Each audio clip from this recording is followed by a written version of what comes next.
ಪುಸ್ತಕದಲ್ಲಿ ಎಲ್ಲ ಮಕ್ಕಳಿಗೆ ದಿಕ್ಕು ತಪ್ಪಿಸ್ತಕ್ಕಂಥ ಕೆಲಸವನ್ನು ಬರೆದು ನಾನು ಬಂದು ಅದಕ್ಕೆ ಹೇಳಿದೆ ಕಿತ್ತು ಬಿಸಾಕಿದೆ ಅಂದಾಗ ಅದೊಂದು ದೊಡ್ಡ ಚರ್ಚೆ ಆಯಿತು.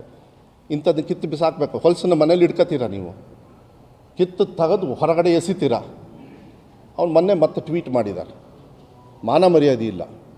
10ನೇ ಕ್ಲಾಸು 1ನೇ ತಾರೀಕು ಮಾರ್ಚು, ಇವರು ಫ್ರೈಡೇ ಯಾಕೆ ಎಕ್ಸಾಮ್ನ ದಿನ 9ರಿಂದ ಮಾಡ್ತಾಯಿದ್ದೀರಾ, ಅವತ್ತು ಮಾತ್ರ 2 ಗಂಟೆಗೆ, ವೈ?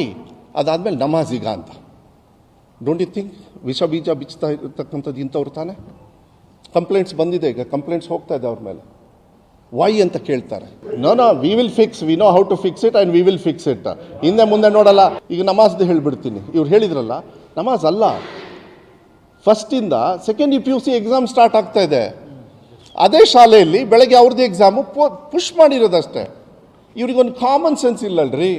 ಪಠ್ಯ ಪುಸ್ತಕದ ಪರಿಷ್ಕರಣೆಯ ಇವ್ರು ಎಂಥ ಅಧ್ಯಕ್ಷನ ಸುಡಗಾಡು ಏನೋ ಆಗಿದ್ರು, ಮಾನ ಮರ್ಯಾದೆ ಇದೆಯಾ ಅವರಿಗೆ?